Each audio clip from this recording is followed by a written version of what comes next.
Hey there, friend, and welcome to another episode of the God Empowered Entrepreneur Podcast.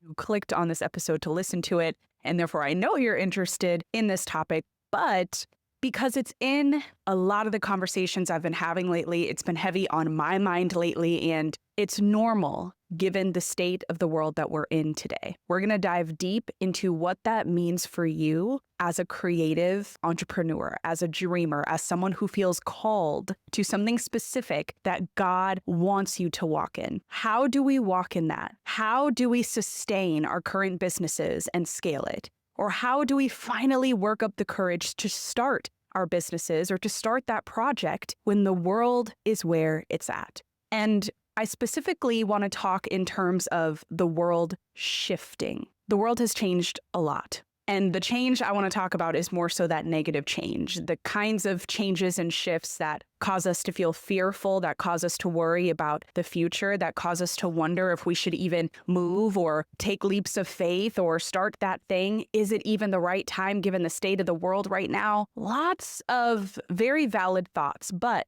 the reason why I want to bring all of this up is because a lot of times our fearful thoughts in regards to the state of the world today or how crazy it is shifting, how fast it's moving, we have to be mindful that our worrisome thoughts about that could delay us walking in our calling don't interfere with the faith that we have to be able to walk in our calling. So is the world changing? Is it always shifting, especially now more than ever? Yes.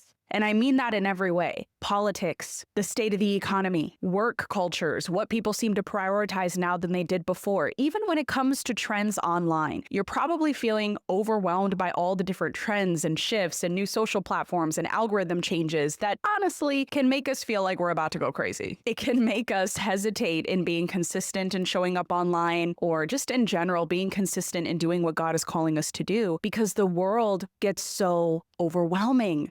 And all the shifts that come with it make us want to have nothing to do with it, and therefore try to find more peace and steadiness in our lives, even if that means taking a step back from our God-given calling. My friend, how we can stay afloat, how we can stay in our calling when the shifting world around us, the noisy world around us, the worrisome world around us can make us feel like we're drowning.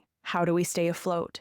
How do we keep in the path that God has for us, even if it doesn't make sense given the world that we're in today? Now, let me first start off by saying when the world is shifting as fast as it is today, a lot of times when we get fearful or worried about that, we allow our logic to put us on a so-called better path that feels like it makes more sense. When in actuality, even though it might be more suiting to your logic, it's not more suiting to God's actual plan for you. We have a choice to go our own way, not God's way, even if you have the best intentions. So if you're listening and you have been thinking about quitting your current business that you know God is calling you to, but you're just so exhausted by all of the changes and the upkeep and everything that's happening around you, given the state of the world and the online business world that we are in today. Or if you're listening and you've been dreaming of starting that project, starting that thing that you know is coming to the forefront of your mind right now as I talk about this, but you're hesitant given the state of the world today and therefore wanting to make more careful decisions. Or maybe you're listening and you're in neither one of those places, but you're more so just kind of stuck, not really sure what to do and how that affects your own path. My friend, wherever you're at, let's talk about it. How do we stay afloat as creative entrepreneurs, scaling it, or just trying to make really essential decisions within it that God would want us to make? I want to talk about this from 3 different perspectives: staying afloat financially in an ever-evolving, always shifting world, staying afloat spiritually, and staying afloat mentally. 3 core areas that I know creatives, dreamers, and honestly the everyday human is thinking about, has thought about. Let's talk about that first one that I know a lot of us worry about, which is staying afloat financially as a creative entrepreneur. How do you do that? when the world is changing? How do you do that when you feel like you can't keep up with it all? How do you do that when it even feels like the online world is so oversaturated that it starts to feel like it's dimming your light and dimming your voice and the impact that you want to make in your business?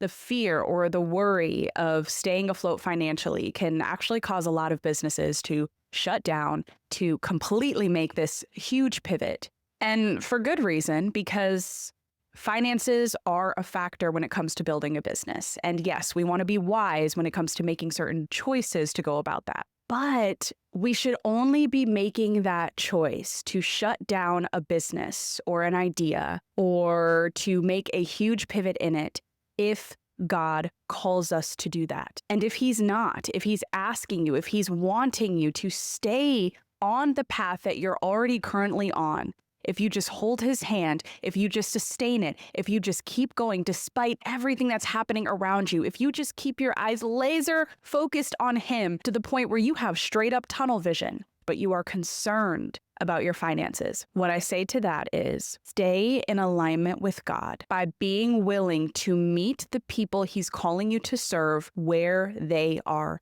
at. Let me explain. Because the world is always changing, it's shifting, it gets overwhelming to keep up with it. That means that not only are you feeling the effects of that, but the audience that you feel called to serve, to pour into, to make impact for, that customer base, that client base of yours, they are being affected financially, emotionally, mentally, which means that their priorities are likely changing. The solutions that they want are likely changing. What they need help with, likely changing. So if those things are changing, and if you're someone who's showing up as a leader who can provide a solution for them, then that means you have to be willing to change along with them. I don't mean change your personality, change your passion, change the calling that God has you on. No, I'm talking about meeting them where they're at based off of their mental, spiritual, emotional, or financial state. For example, if you have an offer in your business that has worked really well in the past, people were purchasing it and consistent flow income-wise, and then all of a sudden you're seeing a tank, you're seeing people not as engaged, you're seeing your income take a hit because of it. Sometimes that either has to do with your marketing and you shifting your strategy in a way where new eyes can see your offers or products and therefore be interested in it. But a lot of times it also has to do with, again, people are changing because of the world that they're in is changing, it's shifting, it's overwhelming. So instead of thinking that people just aren't interested in what I have to offer anymore or what I want to say anymore, change your perspective to instead say, how can what I'm doing in my calling align better with where my audience is at today? If I am gifted and if I feel called to talk about this specific topic, how can I take a new direction with that topic? How can I add on to that topic? How can I include more things or features or solutions that my audience today in this shifting world actually wants? And I know the work of that can be really overwhelming, right? Because you're like, man, how many times do I have to add on or expand or redirect just to make sure that my audience is liking what it is that I'm offering and therefore I'm able to financially sustain my business? I know it's work. I know that. But I need to be real with you. That is leadership. You choosing to be an entrepreneur and using your gifts to do it, that means that you are making the choice to step out of the shadows and into the light as a leader. People are looking to you for help, for solutions, to plant a seed to them based off of the industry that you are in. So yes, it's not easy having to circle back around probably once a year, once every 2 years and think, how is my audience changing? And if they're changing mentally, financially, emotionally, spiritually, if they're having new concerns and new problems are arising for them given this ever-shifting world, then how can I show up better? When you do that, your voice meets them where they're at. The way you help meets them where they're at. Your offers meet them where they're at. And because you put in the work to do that, naturally, the return of that is your finances being able to stay afloat. They're sustaining, even when the economy is crazy, even when politics don't make sense, even when you're just not sure when your next customer or client is going to come from, naturally you'll begin to sustain more steadily because of the work that you're doing in shifting when the world shifts, in shifting because your audience that you are serving is also shifting. Now, that next area that I want to hit on, staying afloat spiritually. How do we stay afloat spiritually? How do we stay connected with God when we are so beat down by this world? There's so many wars. There's so much noise. The online world is always changing and there's so much competition. And what about this? And what about that? All of these things speak so loudly, uninvited, into our minds. And when that happens, it can disconnect us from God. It can make it harder for us to actually hear him and to feel guided by him, to have peace and comfort despite anything that's happening around us. And I know you know that feeling of disconnecting from God, where you struggle with reading the Bible, you struggle in just praying, you struggle in prioritizing him throughout your day because you don't see God, but yet you see the things happening in this world. And therefore, because you see that, it just feels more present in your life than God is. Oof, that's a really difficult spot to be in. How do we stay afloat? How do we sustain our spiritual essence, our spiritual connection? What I want to say to that is go to God like he is your boss. I like to use this analogy because think about you being an employee at work. You do what your boss says, even when something maybe doesn't feel doable because your boss said to do it, you're going to try to figure out how you can do it by putting in your effort. And sometimes we don't put God in that same category as we would a boss. And I don't mean a boss in terms of like God bossing you around or even just toxic bosses in the workplace that don't treat you very well. That's not what I'm talking about. When I say boss, I'm talking about the position of authority. I'm talking about your attentiveness, your ability to listen. What if we were to go to God, asking questions, attentively listening, wanting to obey? What if we went to him like that, rather than just shrugging and saying, I just don't feel like praying today. My mind is just so loud. I can't even open up my Bible. I can't even think right now. Instead of jumping to those emotions, what does it look like to just have a real conversation with God as if he was your boss, asking him questions, seeing what he might pour into you, and being so in tune with him that naturally your obedience to him just happens. I think that truly is one of the best ways, going to God as if he is your boss, the authority, the one who calls the shots, and trusting that you listening to that, you doing what he's calling you to do, you will be okay. If you're unsure about whether to shut a business or an idea down or not, go to God about it. Ask him questions, journal about it. Will you get a direct answer? Maybe. But maybe you do this and you don't hear anything. Keep asking him. Keep going to him time and time again, because one way or another, something will get revealed to you, whether it's through a whisper, a dream, a conversation that God speaks through someone to you. Certain doors that are weirdly, divinely opening that you are not expecting. God shows up and directs us and guides us in a multitude of different ways. He will speak to you about what to do. Maybe you're not sure if now is the right time to leave your full-time 9-to-5 job in order to go full-time into entrepreneurship. Maybe you're scared of your finances. You're scared of losing your health insurance benefits and the security that you have, and you don't know if that's the right decision. Go to God about it over and over and over again. Pray that he speak through someone, through an open door, through what you'll be learning over the next few months, through things that he'll put into place, and eventually something will be revealed. Let's say you are considering making a pivot in your business, whether it's changing an offer or upgrading it or adding on this new thing or even starting a new business entirely, and you don't know. Go to him, connect with him, view him as the authority, view him as someone who calls the shots. Can you call the shots? Yeah, he gives us that free will, but you get to also have the free will in making the choice for him to call the shots for you. And whatever shots God calls for you, you simply steward those. Now, something that I want to say as well. Let's say you did everything that I just said in regards to staying afloat spiritually and trying to hear from God and make choices and what to do in your business and yada yada. And if you're still like, man, I just don't know. I don't know. Move where you think he is calling you to go. Move in the decision that you think could be right. But as you move in that, pray that he meets you there and that he sustains this choice, or that he would pivot you where he needs you most. Be open-minded to that and pray that.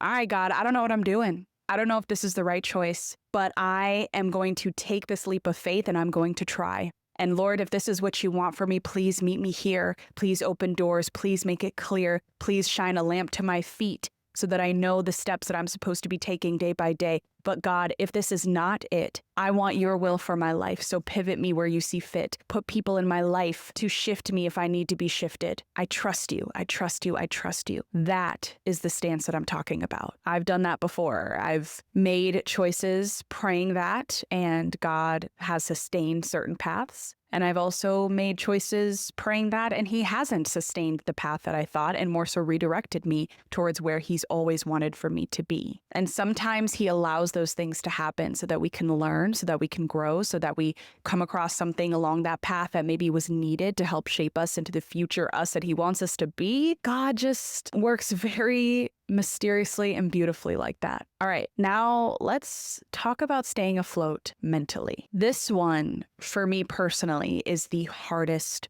one. And I would assume that it would be the hardest one for you if you struggle with anxiety, depression, insecurity, the comparison game.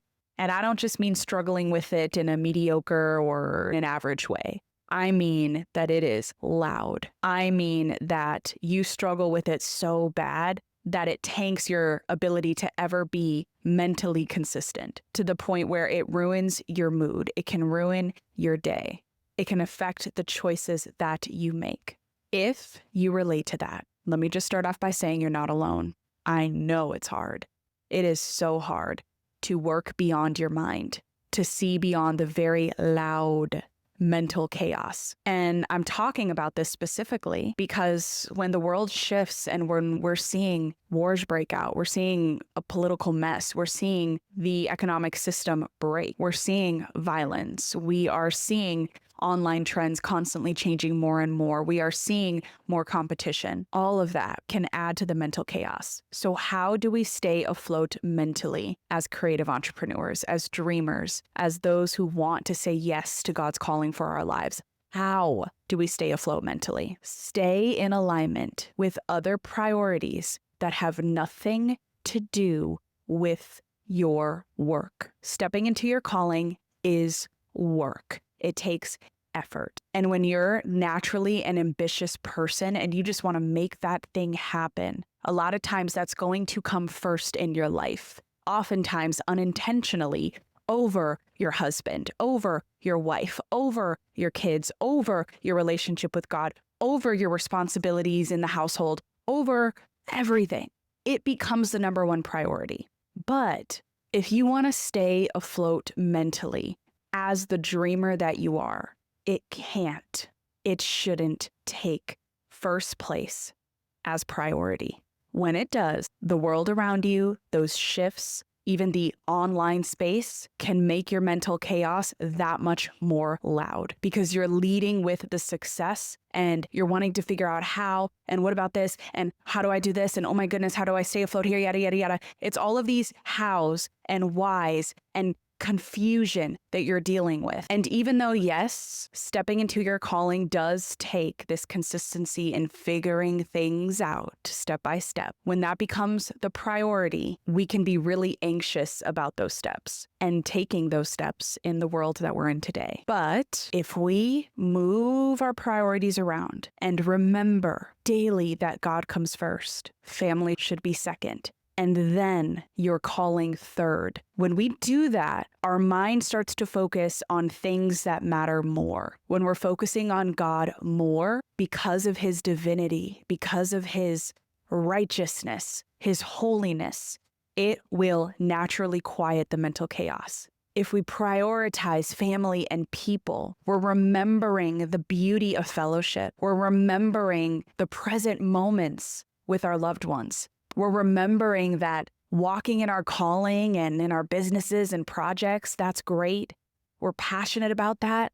But walking in the path of motherhood, in fatherhood, in wifehood, in husbandhood, if that's even a word, in being a homemaker, in sisterhood, brotherhood, friendship. Walking in that matters more. And oftentimes, so much joy in the beauty of fellowship can come from that. So when we prioritize God first, where peace is more accessible, and then we prioritize family and people, where joy can be more accessible, and then we focus on our calling, we are already having a more quieted mind, where it doesn't feel so chaotic, it doesn't feel so noisy, but it just feels a little bit more steady, less daunting, because we put our priorities in the exact place that they always should have been. Listen, I know that it is scary. I know that the world is a lot. I know that it is heavy. And I know that sometimes we just want to shut it all down, run away, and hide. Sometimes we don't want to deal with it because we can't. It's just too much. And when that happens, it causes us to question. It causes us to falter. It causes us to wonder about our calling.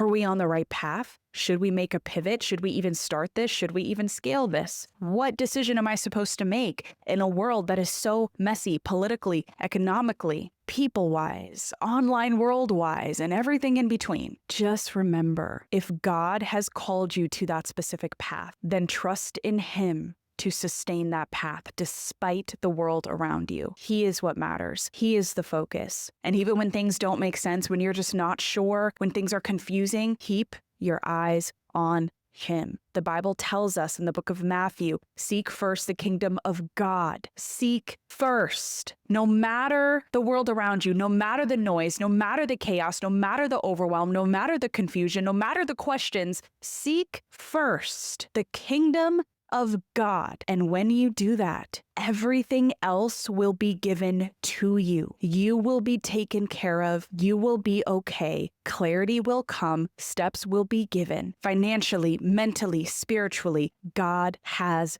got you. Thanks so much for tuning in. If this episode encouraged you, if it uplifted you, if it gave you the boost, the reminder that you needed today, and you know that this could benefit someone else, feel free to share it with a friend, a family member, a colleague. This is something that is far from easy, but it is not impossible. I am in this with you. There are so many people around you that you might not even realize are in that same place as well, just trying to figure it out and just trying to stay afloat in a really chaotic world that is ever shifting. So much love for you, my friend.